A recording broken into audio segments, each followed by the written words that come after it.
بسم اللہ الرحمن الرحیم۔ جنت کے پتے حصہ نمبر 1 کا اختتام ہو چکا ہے۔ 8 باب اس کے اندر تھے۔ اب یہاں پہ میں باب نمبر 9 اور قسط نمبر 30 کا آغاز کرنے جا رہا ہوں۔ پچھلے باب میں جو ہم نے آخری چیز جو ہم نے دیکھی پچھلے ایپیسوڈ میں وہ یہ تھی کہ حیا نے اب استنبول کو چھوڑ دیا۔ سارے لوگ جو تھے، سارے ایکسچینج، وہ کوئی ترکی گھوم رہا تھا، کوئی آس پاس کے ممالک گھوم رہے تھے یورپ کے، لیکن حیا اتنی بدظن ہوئی، جہان سے اتنی بدظن ہوئی کہ اس نے فوراً ہی ترکی چھوڑنے کا ارادہ کر دیا۔ جیسے وہ ڈی جے کی موت کے وقت اچانک سے آئی تھی، اس کو کچھ نہیں سوچ رہا تھا، بس وہ پاکستان واپس آئی تھی، ویسے ہی حیا ابھی بھی واپس آئی ہے۔ اور ایک چیز ہے کہ حیا کو اب لگ رہا ہے کہ اپنے وطن میں آ کر اب اس کے نکاح وغیرہ کے بارے میں کوئی پرابلم نہیں ہوگی، کوئی اس کو تنگ نہیں کرے گا، سب لوگ اس سے بہت خوش ہوں گے۔ اب آگے دیکھتے ہیں کیا ہوتا ہے۔ دھڑکتے دل کے ساتھ اس نے ایک ہاتھ میں ڈبی پکڑ کر دوسرے ہاتھ سے اس کا ڈھکن کھولا۔ اندر سیاہ مخمل پہ ایک چھوٹی سی فلیش ڈرائیو رکھی تھی۔ اسے فلیش ڈرائیو اٹھا کر کھولی۔ ڈرائیو کا silver U S B plug چمک رہا تھا۔ حیا نے ڈھکن بند کیا اور چھنبے سے اسے الٹ پلٹ کر دیکھا۔ انگلی کے 2 پوروں برابر ننھی سی ڈرائیو کا کور سیاہ تھا۔ وہاں کہیں کچھ نہیں لکھا تھا، یعنی کہ اب یہی اینڈ چیز تھی۔ اس میں کیا ہو سکتا ہے بھلا؟ تصاویر، ڈاکومنٹس، کتابیں؟ وہ نہیں جانتی تھی کہ اس کی میموری کتنی ہے، کیونکہ اس کے اوپر لکھا نہیں تھا، مگر یہ تو واضح تھا کہ اس میں دنیا جہاں کی چیزیں سنبھال سکتی تھی۔ اندر جو بھی تھا وہ تبھی کھلتا جب وہ اسے کمپیوٹر سے جوڑتی، اور کمپیوٹر ڈی جے کو خراج دیتے ہوئے وہ لیپ ٹاپ اپنے پاس نہیں رکھ سکی تھی۔ اب اس میں جو بھی تھا وہ اسے گھر پہنچ کر ہی دیکھ سکتی تھی۔ اسے فلیش ڈرائیو واپس ڈبیا میں ڈالی اور احتیاط سے پرس کے اندرونی خانے میں رکھ دی۔ یہ قیمتی چیز تھی اور اسے اس کی حفاظت کرنی تھی۔ حیا نے سر سیٹ کی پوچھ سے ٹکا دیا اور جلتی آنکھیں موند لیں۔ صبح کے واقعات اور اس ہنگامہ خیز فیصلے اور تیاری نے اسے تھکا دیا تھا۔ بخار، سر درد اور تکان، ان سب کی تکلیف اس تکلیف سے کہیں چھوٹی تھی جو آج جہان نے اسے دی تھی۔ وہ کچھ بھی یاد کرنا نہیں چاہتی تھی، مگر تمام واقعات امٹ امٹ کر آنکھوں کے سامنے چلتے نظر آ رہے تھے۔ بے اعتباری کا دکھ زیادہ بڑا تھا یا خود کو جہاں کے لیے بلیک میلنگ کا ہتھیار بنائے جانے کا خوف؟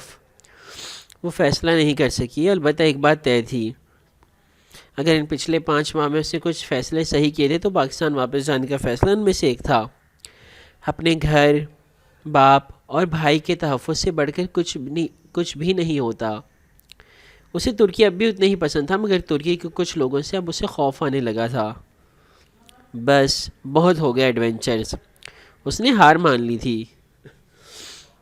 وہ جہاں کو کچھ کہنے کا موقع دیے بغیر ہی چلی آئی تھی، مگر وہ جانتی تھی کہ یہی صحیح تھا۔ اس کو سنبھلنے اور سوچنے کے لیے وقت چاہیے تھا۔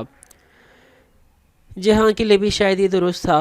اب کم از کم پاشا اسے حیا کی وجہ سے بلیک میل نہیں کر سکے گا۔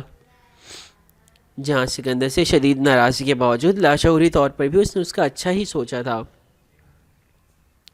فجر کے قریب وہ اسلام آباد پہنچی۔ ابا کو آنے سے منع کر دیا تھا، سو اس کی تاکید کے مطابق انہوں نے ڈرائیور بھیج دیا تھا۔ سر درد، بخار اور بوجھل دل، وہ گولی لے کر سوئی تو ظہر کے قریب اٹھی۔ اتنا بڑا سرپرائز! اسے ہاتھوں سے بال لپیٹتے ہوئے لاؤنج میں آتے دیکھ کر فاطمہ نے مسکرا کر کہا۔ صبح وہ سو رہی تھی اور ان کی ملاقات اب ہو رہی تھی۔ اماں! وہ آگے بڑھ کر ان کے گلے لگ گئی۔ گھر، تحفظ، امان، اس کے آنسو امٹ امٹ کر آ رہے تھے۔ سبین پریشان ہو رہی تھی کہ اتنی اچانک حیا کیوں چلی گئی۔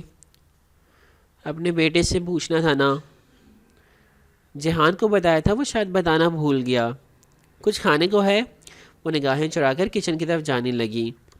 وہی سمانجی سے پڑی، ہر کام خود کرنے کی عادت۔ فاطمہ نے ہاتھ سے پکڑ کر واپس بٹھایا۔ آرام سے بیٹھو، نور بانو کھانا لگا رہی ہے۔ پھر ذرا چونکی، تمہیں بخار ہے؟ جب وہ گلے لگی تھی تو اس وقت اتنے عرصے بعد ملنے کے جوش میں انہیں محسوس ہی نہیں ہوا تھا شاید۔ نہیں، وہ سفر کی وجہ سے۔ اسے دھیرے سے ہاتھ چھوڑایا۔ پچھلی دفعہ جب وہ پاکستان آئی تھی تب بھی اسے بخار تھا، تب اس نے استقلال اسٹریٹ میں ڈی جے کو کھویا تھا، اب بھی اسے بخار تھا، اور اس دفعہ شاید اس نے جہان کو کھویا تھا، اسی جگہ استقلال اسٹریٹ میں، آزادی کی گلی جس سے وہ کبھی اپنی زندگی آزاد نہیں کر سکتی تھی۔ شام میں جب وہ اثر پڑھ کر جائے نماز طے کری تھی تو لاؤنج کی چوکھٹ پر تایا فرقان نے ہولے سے دستک دی۔ وہ چونک کر مڑی، پھر مسکرا دی۔ تایا ابا۔ وہ آگے بڑھ کر ان سے ملی۔ ارے یہ ترکی والے کہاں سے آ گئے؟ انہیں جیسے اس کا نماز کے انداز میں لیا دوپٹہ بہت اچھا لگا تھا۔ بس ایگزامز ختم ہو گئے تھے، آخری مہینہ ترکی گھومنے کے لیے تھا، میں نے سوچا اس میں پاکستان آ جاتی ہوں، پھر جولائی میں کلیئرنس کروانے چلی جاؤں گی۔ اس نے رحسان سے وضاحت دی جو اب اسے بہت سی جگہوں پہ دینی تھی۔ یہ تو بہت اچھا کیا۔ ابا کدھر ہیں تمہارے؟ کچھ کام تھا؟ پتہ نہیں، آفس میں ہوں گے، گھر پہ تو نہیں ہیں۔ اچھا، میں کال کر لیتا ہوں۔ وہ کہہ کر مڑنے لگے تو وہ جائے نماز رکھ کے ان کے ساتھ ہی چلی آئی تاکہ سب سے مل لے۔ سائمہ تائی اپنے مخصوص مسکراتے انداز سے ملی۔ ارم کمرے میں تھی، اسے دیکھ کر ذرا حیران ہوئی۔ خیر اچھا کیا، اب کم از کم تم میری منگنی تو اٹینڈ کر ہی لوگی۔ تلخ مسکراہٹ کے ساتھ وہ بولی، مگر اسے خوشگوار سی حیرت ہوئی۔ تمہاری منگنی؟ کب؟ 1-1.5 ہفتے تک ہے۔ ان کے کچھ رشتہ دار باہر سے آئے ہوئے ہیں، ان کی روانگی سے پہلے ہی فنکشن ہوگا۔ ارم بہت ناخوش لگ رہی تھی، وہ زیادہ دیر اس کے پاس نہیں بیٹھ سکی اور باہر آ گئی۔ اچھا، آپ کے لیے بھی ایک لیسن ہے کہ ٹاکسک پیپل سے اپنے آپ کو جتنا دور رکھ سکتے ہیں رکھیں۔ آپ جتنی دیر ان کے قریب بیٹھیں گے، آپ کو اور برے سے برا کرتے جائیں گے، آپ کا موڈ خراب کرتے جائیں گے، اور اینڈ میں آپ کو ہی مسئلہ ہوگا۔ تو اچھے لوگوں کے پاس، ہیپی لوگوں کے پاس، خوش رہنے والوں کے ساتھ زیادہ دیر بیٹھا کریں۔ سونیا کچن میں تھی، اس سے اپنے فطری خوش خلق انداز میں ملی، بیٹھنے کو کہا، مگر وہ بیٹھنا نہیں چاہتی تھی۔ پاکستان اور خاندان والے، وہی پرانی زندگی لوٹ آئی تھی۔ ترکی اور ترکی کے وہ 4 ماہ کسی سترنگے بلبلے کی طرح ہوا میں تحلیل ہو گئے تھے۔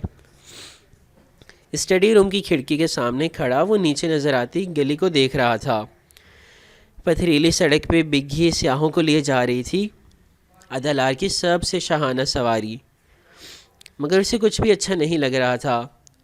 کھلے دروازے سے عائشہ اندر آئی، اس کے ہاتھ میں پرچ پیالی تھی۔ ہلکی سی آواز کے ساتھ اس نے اسٹڈی ٹیبل پہ پیالی رکھی۔ عبدالرحمن، تمہاری کافی۔ عبدالرحمن نے ذرا سی گردن موڑ کر اسے دیکھا۔ عائشہ اسے ہی دیکھ رہی تھی، روئی روئی سبز آنکھیں۔ اس کے دیکھنے پہ اس نے نگاہیں جھکا دی۔ اس کا مطلب تھا آنے اسے مطلع کر چکی تھی اور وہ دکھی تھی۔ میں امید کرتا ہوں تم میرے ساتھ تعاون کرو گی، وہ اپنے ازلی خشک انداز میں کہتے ہوئے کھڑکی سے باہر دیکھ رہا تھا۔ آنے کو ان کا بیٹا واپس مل رہا ہے، اس سے زیادہ بڑی خوشی ان کو کبھی نہیں مل سکتی۔ تم ان ماں بیٹے کے فیصلے میں ان کا ساتھ نہ دے کر ان کی خوشی ختم کر دو گی، مگر میں جانتا ہوں کہ تم ایسا نہیں کرو گی۔ عائشہ نے بھیگی پلکیں اٹھا کر اسے دیکھا۔ میں جانتی ہوں کہ مجھے اور بہاری کو وہی رہنا ہے جہاں آنے کو رہنا ہے۔ اگر وہ دلار نہیں آ سکتا اور یہ ضروری ہے کہ ہم سب یہاں سے چلے جائیں تو میں رکاوٹ نہیں بنوں گی۔ میں نے پیکنگ شروع کر دی ہے۔ وہ لمحے بھر کو رکی۔ کیا واقعی سب ایسا ہی ہوگا جیسا تم کہہ رہے تھے؟ کیا واقعی باہر جا کر وہ ہمارے ساتھ ہی رہے گا؟ ہاں، اور تم جانتی ہو میں تمہیں دھوکہ نہیں دے سکتا۔ وہ اب بھی کھڑکی سے باہر ہی دیکھ رہا تھا۔ دھوکہ؟ ٹھیک ہے، میں بہارے کو سمجھا دوں گی، وہ کوئی مسئلہ نہیں کرے گی۔ ہم اتنی ہی خاموشی سے ترکی سے چلے جائیں گے جتنی خاموشی سے تم چاہتے ہو۔ شور، کیا اب تم مجھے اکیلا چھوڑ سکتی ہو؟ عائشہ سر ہلا کر پلٹ گئی۔ عبدالرحمن نے گردن موڑ کر اسے جاتے دیکھا اور پھر دیکھتا رہا، یہاں تک کہ وہ کوریڈور کے سرے کے آگے غائب ہو گئی۔ پھر اس نے گہری سانس لی اور بولا، بہاری گل، کیا تم میز کے نیچے سے نکلنا پسند کرو گی؟ اور اسٹڈی ٹیبل تلے بیٹھی کان لگا کر باتیں سنتی بہاری گل نے بے اختیار زبان دانتوں تلے دبائی تھی۔ اللہ اللہ، وہ ہر بار کیوں پکڑی جاتی تھی؟ جب وہ دونوں باتیں کر رہے تھے تب وہ اتنی خاموشی سے دبے قدم آئی تھی اور میز تلے چھپ گئی تھی۔ زمین تک لٹکتے میز پوش نے چاروں اطراف سے اسے ڈھانپ دیا تھا، مگر عبد الرحمن پھر بھی جان گیا تھا۔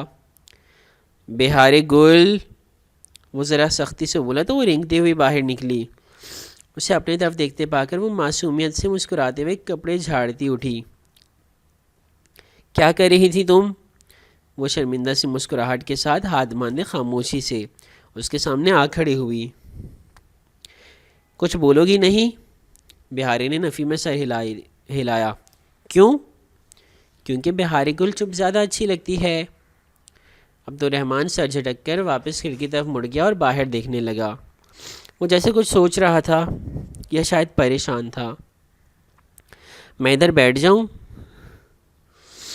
بہاری نے اسٹڈی ٹیبل کی ریوالونگ چیئر جس کے ساتھ ہی عبد الرحمن کھڑا تھا اس کی طرف اشارہ کیا۔ اس نے دھیرے سے گردن اس بات میں ہلائی۔ وہ بڑی سی کرسی پہ بیٹھ گئی اور میز کی سطح پہ اپنے دونوں ہاتھ رکھے۔ جب حیا ادھر تھی تو وہ یہیں بیٹھ کر اپنے پزل باکس پہ غور کیا کرتی تھی۔ وہ چونکا۔ وہ چلی گئی ہے؟ بہاری نے سر اٹھا کر وہ چونکا۔ وہ چلی گئی ہے، بتایا اس نے بہاری کو۔ بہاری نے سر اٹھا کر اسے دیکھا۔ اس کی بڑی بڑی بھوری آنکھوں میں حیرت پنہاں تھی۔ کہاں؟ اپنے ملک واپس۔ مگر کیوں؟ اس نے بتایا بھی نہیں۔ میرا نیکلس بھی نہیں خریدا؟ میں اسے فون کروں؟ نہیں، بالکل نہیں، وہ سختی سے بولا تو بہاری کرسی سے اٹھتے اٹھتے ٹھہر گئی۔ اور اب تم مجھ سے کوئی رابطہ نہیں رکھو گی، سمجھی؟ میں نے کیا کیا ہے؟ اس کے چہرے پر اداسی اتر آئی۔ وہ انہی سخت تنبیہ بھری نگاہوں سے اسے دیکھ رہا تھا۔ بس کہہ دیا تو کہہ دیا۔ چند لمحے دونوں کے درمیان خاموشی چھائی رہی، پھر وہ جیسے ڈرتے ڈرتے آہستہ سے بولی، کیا ہم کہیں جا رہے ہیں؟ نہیں، میں نے کچھ نہیں سنا، میں تو بس دیکھ رہی تھی کہ تمہاری میز نیچے سے کیسی لگتی ہے، بس تھوڑا سا خود بخود سنائی دیا تھا۔ وہ جلدی سے وضاحت کرنے لگی۔ تمہارا یہ خود بخود سمجھتا ہوں میں اپنی اچھی طرح۔ اسے گھور کر واپس باہر دیکھنے لگا۔ بہاری کی سمجھ میں نہیں آیا اس کا موڈ کس بات پہ خراب تھا۔ عبد الرحمن، بہاری میری بات غور سے سنو۔ بعض دفعہ انسان کو اپنا گھر، شہر، ملک سب چھوڑنا پڑتا ہے، قربانی دینی پڑتی ہے۔ میں تم سے ایک قربانی مانگ رہا ہوں۔ میں تمہارے انکل کو واپس لے آیا ہوں، وہ اب تمہارے ساتھ رہے گا، مگر اس کی مجبوری یہ ہے کہ وہ عدالار میں نہیں رہ سکتا، اس لیے اس نے ایک دوسرے ملک میں تم سب کے رہنے کا انتظام کیا ہے۔ وہ ادھر ہی ہے اور تمہارے عائشے اور آنے کے لیے گھر سیٹ کروا رہا ہے۔ اسی ہفتے تم لوگ ادھر چلے جاؤ گے، اور پلیز نہ رو گی نہ شور ڈالو گی، نہ مجھے تم تنگ کرو گی، تم عدالار چھوڑ دو گی اور میرے خلاف جانے کی ضد نہیں کرو گی، سمجھی؟ وہ باہر دیکھتے ہوئے بے لچک سید انداز میں کہتا گیا۔ بہاری کا چہرہ بجھتا چلا گیا۔ یہ رہا تمہارا پاسپورٹ۔ اس نے کوٹ کی اندرونی جیب سے ایک ننھی سی کتاب نکال کر بہاری کو تھمائی۔ بہاری نے بے دلی سے اسے کھولا، اندر اس کی تصویر لگی ہوئی تھی۔ ہم یہاں کیوں نہیں رہ سکتے؟ بہاری نے ضد کی۔ سوال نہیں کرو گی تم، سنا تم نے؟ بہاری کا سر مزید جھک گیا۔ وہ پشمردگی سے پاسپورٹ کے صفحے پلٹ رہی تھی۔ ایک جگہ وہ ٹھہر سی گئی۔ وہ نہ پاسپورٹ کے رنگ کو دیکھ رہی تھی نہ ہی دوسری تفصیلات کو، وہ صرف ان 2 حروف کو پڑھ رہی تھی جو وہاں نمایاں کر کے لکھے تھے، حنا کریم۔ عبد الرحمن، غلطی ہو گئی ہے، میرا نام غلط لکھ دیا ہے، حنا کریم، یہ تو میرا نام نہیں ہے۔ وہ حیرت اور الجھن سے نفی میں سر ہلانے لگی۔ اب یہی تمہارا نام ہے۔ بہاری حیرت زدہ رہ گئی۔ کبھی وہ اس پاسپورٹ کو دیکھتی تو کبھی عبد الرحمن کے بے تاثر چہرے کو۔ اسے کچھ بھی سمجھ نہیں آ رہا تھا۔ اور ایک آخری بات، وہ اس کی طرف مڑا اور سابقہ انداز میں بولا، میں تمہارے ساتھ نہیں جاؤں گا۔ سفید محل، ادالار، ترکی، اپنا نام، شناخت، پہارے گل، ہر چیز چھوڑ سکتی تھی مگر اس آخری بات نے تو اس کی سانس ہی روک دی تھی۔ وہ ٹکر ٹکر عبد الرحمن کا چہرہ دیکھنے لگی۔ تم ہمارے ساتھ نہیں رہو گے؟ نہیں، اور تم کوئی رونا نہیں ڈالو گی؟ مگر تم ہمیں ایسے نہیں چھوڑ سکتے، تمہیں میری ضرورت ہے۔ اس کی آنکھیں بھیگ گئیں۔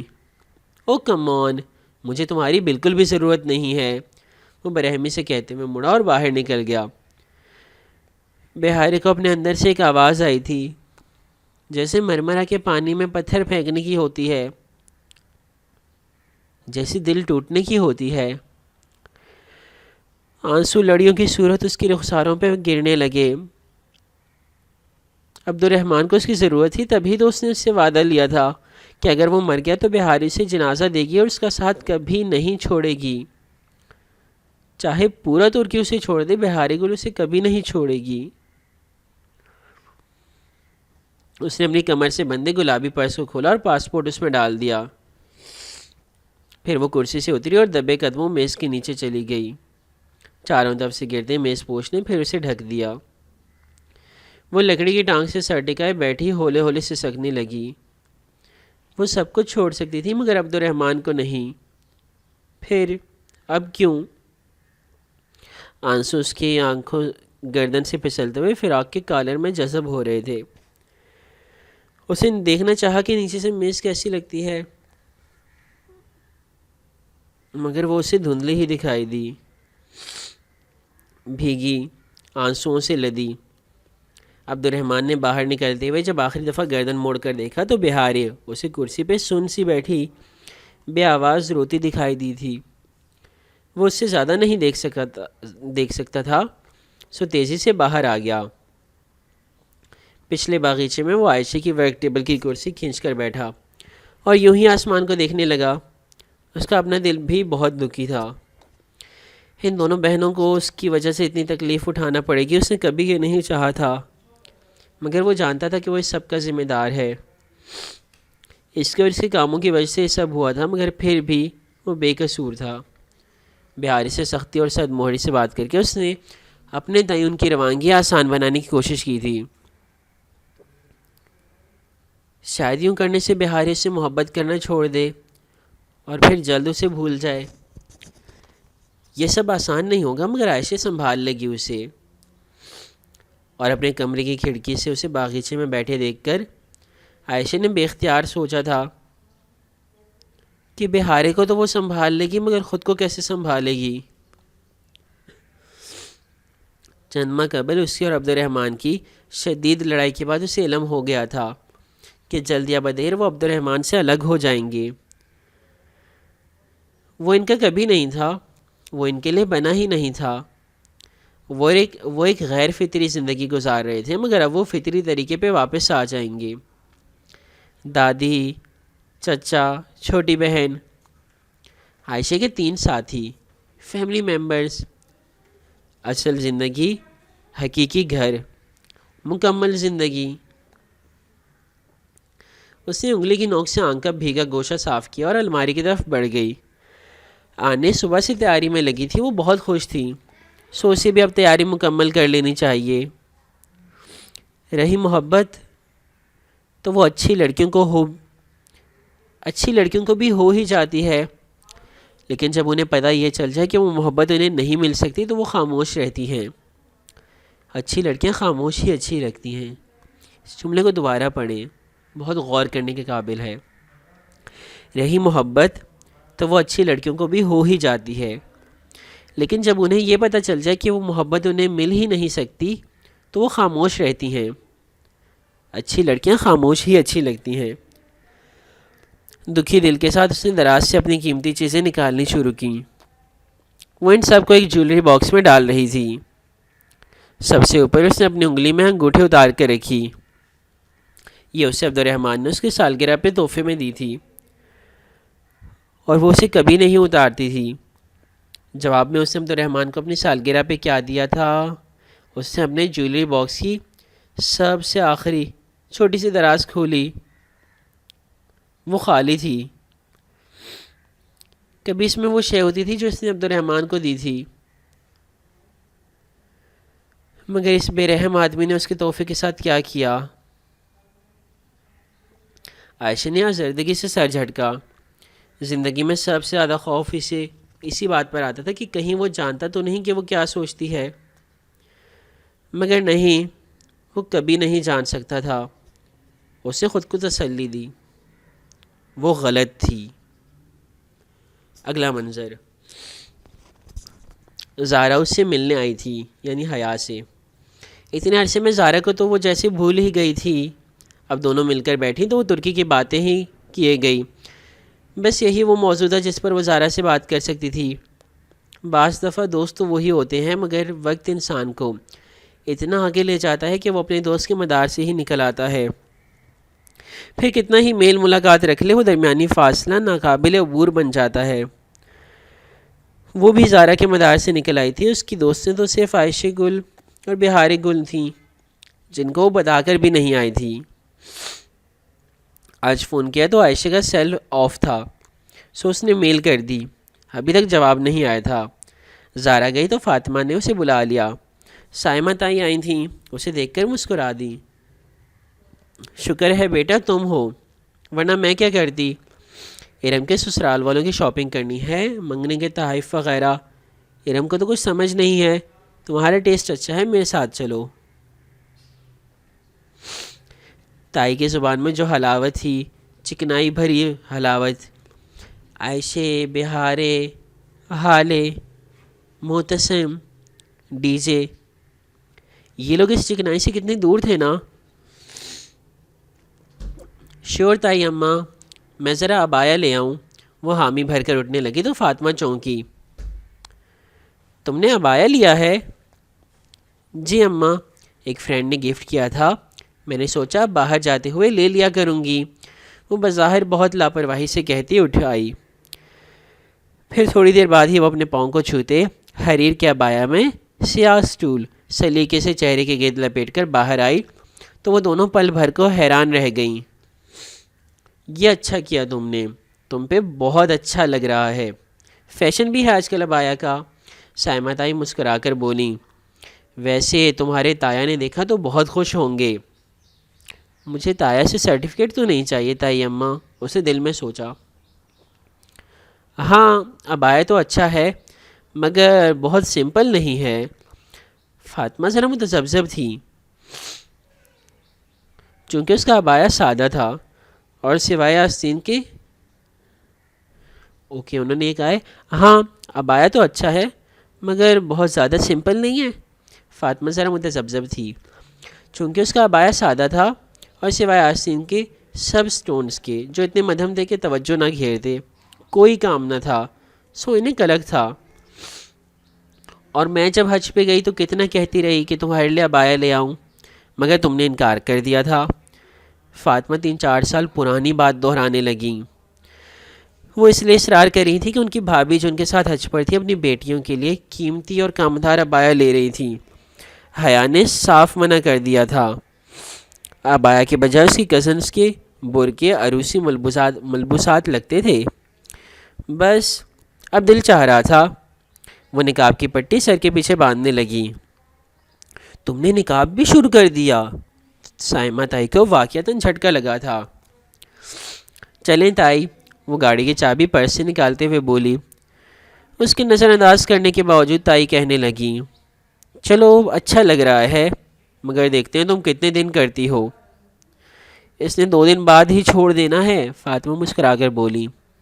چلیں دیکھتے ہیں لیڈیز، وہ شانے اچکا کر کہتی باہر نکل آئی. استنبول بلا شک و شبہ ایک خوبصورت اور شاندار قسم کا شہر تھا، وہ مانتی تھی. مگر جو بھی ہو، پاکستان تھا، اپنے ملک کا کوئی مقابلہ نہیں ہوتا. بہت عرصے بعد وہ اپنے اسلام آباد کی سڑکیں، درخت اور مارکیٹ دیکھ رہی تھی. تائی کو پورا F10 پھرا کر وہ دونوں شام ڈھلے واپس آئیں تو ابا اور تایا فرقان لان میں ہی بیٹھے تھے. حیا شاپر سے اٹھائے چلتی ہوئی آئی تو تایا ذرا سیدھے ہوئے، شاید انہیں لگا کوئی مہمان ہے. میں ہوں تایا، اس نے سر کے پیچھے بندھی پٹی اتار کر نقاب چہرے سے علیحدہ کیا تو وہ دونوں واقعی حیرت زدہ رہ گئے۔ تم نے کب سے برقع لینا شروع کر دیا؟ ترکی میں شروع کیا تھا، اور بس ایسے ہی شروع کر دیا تھا۔ وہ بہت عام سے انداز میں اپنے برقعے کی بات کر رہی تھی تاکہ کوئی مذاق نہ اڑا پائے، مگر سائمہ تائی کسی اور موڈ میں تھی۔ وہ وہی کھڑے کھڑے حیا کے برقعے کی تعریفیں کرنے لگی۔ ابا اب مسکرا رہے تھے، انہیں کچھ خاص فرق نہیں پڑتا تھا، تایا البتہ بہت خوش تھے۔ ہم آج حیا سے کہہ رہے تھے کہ دیکھتے ہیں تم کتنے دن تک برقع کرتی ہو۔ نہیں، انشاءاللہ میری بیٹی قائم رہے گی۔ تایا کی اس بات پہ وہ پھیکا سا مسکرا دی اور اندر چلی آئی۔ برقع ہی تھا، اتنا کیوں ڈسکس کرنے لگے تھے سب؟ اسے اچھا نہیں لگا تھا، مگر شاید وہ بھی حق بجانب تھے۔ وہ پہلے اس کے برعکس لباس پہنتی تھی، سو ان کی حیرانی بجا تھی۔ خیر جو بھی ہے، عبایا اتار کر لٹکانے تک وہ ان تمام سوچوں سے چھٹکارا پا چکی تھی۔ اب اسے وہ کام کرنا تھا جس کے لیے وہ سارا دن مارکیٹ میں مضطرب رہی تھی۔ کل اسے یاد ہی نہیں رہا، تھکاوٹ ہی اتنی تھی، اور آج موقع نہیں ملا، مگر اب مزید انتظار نہیں۔ اس نے لیپ ٹاپ آن کر کے بیڈ پہ رکھا اور پرس سے وہ مخملی ڈبی نکالی۔ وہ جب بھی اسے کھولتی دل عجیب طرح سے دھڑکتا تھا، پتہ نہیں کیا ہوگا اس میں۔ اس نے فلیش ڈرائیو کا پلگ لیپ ٹاپ میں لگایا اور روشن اسکرین پہ ایک چوکھٹا ابھرا۔ اس پہ ایک مختصر سا پیغام تھا جس کا لبِ لباب یہ تھا کہ اس فائل پہ پاس ورڈ تھا، اور پاس ورڈ درج کرنے کے لیے ایک ہی کوشش کی جا سکتی تھی۔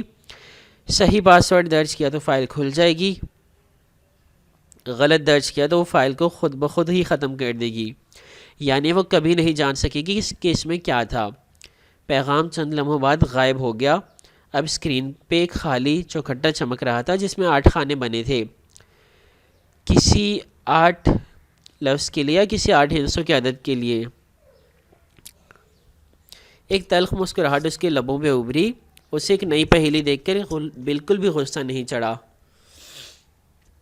میجر احمد نے اسے چیلنج کیا تھا اور اسے اب یہ چیلنج جیت کر دکھانا تھا۔ کہیں نہ کہیں سے اسے اس کا پاس ورڈ مل ہی جائے گا اور پھر وہ اسے کھول لے گی۔ اس نے فائل کو آگے پیچھے ہر طرح سے کھولنے کی کوشش کی، مگر اس کا پروگرام خاصا پیچیدہ تھا۔ اسے کچھ سمجھ میں نہیں آیا۔ ویسے یہ عجیب بات تھی کہ اس دفعہ احمد نے پہیلی نہیں دی تھی۔ یہ پہلی دفعہ ہوا تھا، ورنہ وہ ہمیشہ پہیلی ساتھ ہی دیتا تھا۔ اب وہ پاس ورڈ کیسے ڈھونڈے؟ خیر کوئی نہ کوئی حل نکل ہی آئے گا، وہ پوری امید تھی۔ ترکی سے واپس آنے کے بعد آج اس نے فون آن کیا تھا۔ اپنی پرانی سم وہ نکلوا چکی تھی۔ ابھی 2 گھنٹے ہی گزرے تھے کہ فون بجنے لگا۔ وہ جو لیپ ٹاپ پہ اپنی اور ڈیچے کی تصاویر دیکھ رہی تھی چونک کر سیدھی ہوئی۔ جلتی بجھتی اسکرین پہ چمکتے الفاظ دیکھ کر ایک گہری سانس اس کے لبوں سے آزاد ہوئی۔ خبر مل گئی آپ کو میجر صاحب؟ فون کان سے لگاتے ہوئے وہ بولی۔ مل تو گئی، مگر میں کافی حیران رہ گیا، اب واپس کیوں آ گئیں؟ وہی نرمی، دھیما، شائستہ انداز، وہ جیسے اس کے انداز پر مسکرایا تھا۔ حیرت ہے آپ کو پہلی دفعہ پوری بات کا علم نہیں ہوا۔ لگتا ہے آپ بہت غصے میں ہیں، کیا ہوا ہے؟ پتہ نہیں، وہ بیزاری سے بولی۔ پہلی بار اسے شدید احساس ہوا کہ وہ میجر احمد سے مزید بات نہیں کرنا چاہتی۔ آپ کی آواز کافی بوجھل لگ رہی ہے، اداس بھی ہیں اور پریشان بھی۔ اگر آپ وجہ نہیں بتائیں گی تو میں اصرار نہیں کروں گا، بس اتنا بتائیں آپ ٹھیک تو ہیں؟ وہی فکر مند انداز، وہ کیوں کرتا تھا اس کی اتنی فکر؟ جی میں ٹھیک ہوں اور کچھ نہیں ہوا۔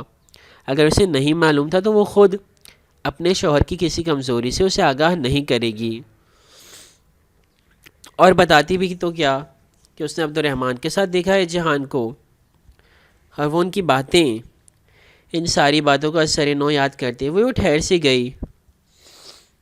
عبد الرحمن نے اسے ٹیکسٹ کر کے بلایا تھا۔ جب وہ پینٹری کی کھڑکی قریب پہنچی تو اسے وہاں سے پاشا کا چہرہ سامنے دکھائی دے رہا تھا۔ ہو سکتا ہے اس نے اسے آتے ہی دیکھ لیا ہو۔ ہو سکتا ہے وہ جان بوجھ کر ہی سب کہہ رہا ہو تاکہ وہ بددل ہو جائے اور جہان کو چھوڑ دے. ہو سکتا ہے اس نے حیا کو سیٹ اپ کیا ہو. آخر اسے جہان کی طرف کی کہانی تو نہیں سنی تھی. ابھی پورا مہینہ حائل تھا اس کی اور جہان کی ملاقات میں. تب تک حیا وہ چونکی پھر سر جھٹکا. یہ جو آپ کی فلیش ڈرائیو پہ پاسورڈ ہے اسے کھول کر کوئی اور پزل بھی نکلے گا کیا؟ نہیں، یہ آخری لاک ہے، پھر میری امانت آپ دیکھ لیں گی. اور اس کا پاسورڈ کیا ہے؟ وہ آپ جیسی ذہین خاتون کو چند منٹ میں ہی مل جائے گا. اچھا، آپ طنز کر رہے ہیں؟ وہ بے اختیار ہنس دی. نہیں، سچ کہہ رہا ہوں، بہت ہی آسان ہے. مجھے یقین ہے کہ آپ میرے پزل کا آخری ٹکڑا ابھی جوڑ لیں گی. ٹھیک ہے، اگر مجھے مزید آپ کی ضرورت نہیں ہے تو پھر آپ آئندہ مجھے کال مت کیجیے گا. میں مزید آپ سے کوئی تعلق نہیں رکھنا چاہتی. اس کا لہجہ بہت خوش ہو گیا تھا. چند ثانیے وہ کچھ کہہ نہیں پایا. اس کی آواز میں دکھ سا تھا. میں بغیر کسی ضرورت کے آپ سے بات نہیں کرنا چاہتی اور اب مجھے ضرورت نہیں رہی، اس لیے آئندہ میں آپ کی کال اٹینڈ نہیں کروں گی. خدا حافظ. کسی لمبی بحث سے بچنے کے لیے اس نے از خود کال بند کر دی. احمد نے فوراً دوبارہ کال کی، اس نے نہیں اٹھائی.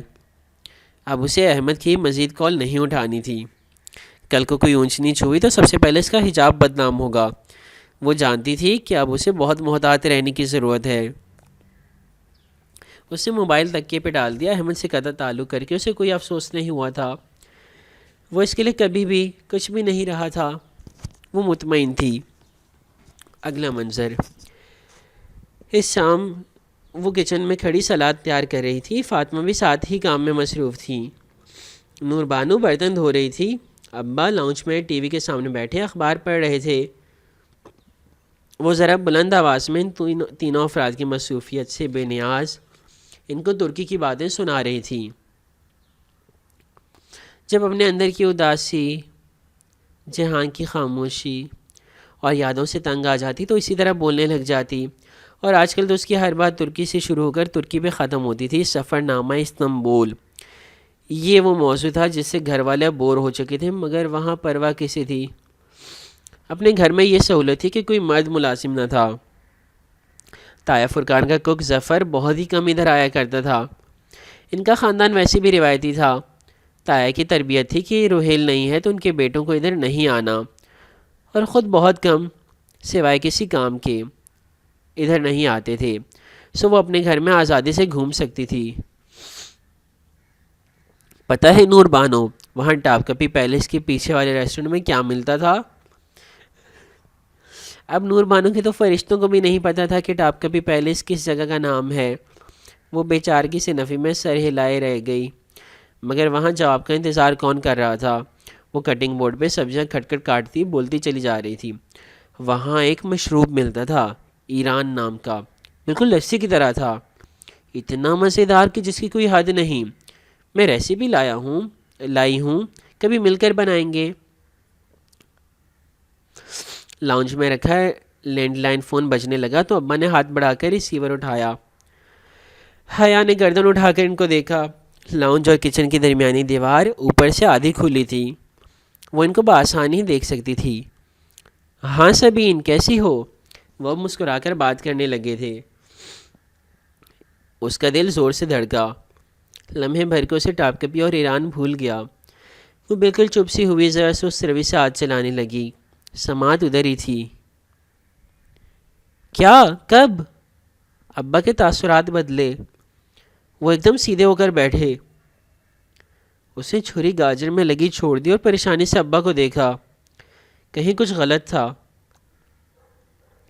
انا للہ و انا الیہ راجعون. وہ بہت دکھ سے کہہ رہے تھے. فاطمہ بھی جیسے گھبرا کر باہر آ گئی. تب تک ابا فون رکھ چکے تھے. کیا ہوا؟ فاطمہ پریشانی سے پوچھ رہی تھی. حیا اسی طرح مجسمہ بنی کھڑی سانس روک ان کو دیکھ رہی تھی. جہان بالکل ٹھیک ہے؟ جہان کو تو کچھ نہیں ہوا؟ سکندر کا انتقال ہو گیا ہے، ابا نے بتایا۔ ابا کے الفاظ نے پورے لاؤنج کو سکتے میں ڈال دیا، ملال بھرے سکتے میں، حیرت، شوق، دکھ۔ وہ ملی جلی کیفیات میں گھری کھڑی تھی۔ وہ لوگ 2 ایک روز میں باڈی لے کر آ رہے ہیں، میں فرقان بھائی کو بتا دوں، ابا تعصب سے کہتے فون اٹھا کر نمبر ملانے لگے۔ ایک لمحہ، بس ایک لمحہ انسان سے اس کی شناخت چھین کر اسے باڈی بنا دیتا ہے۔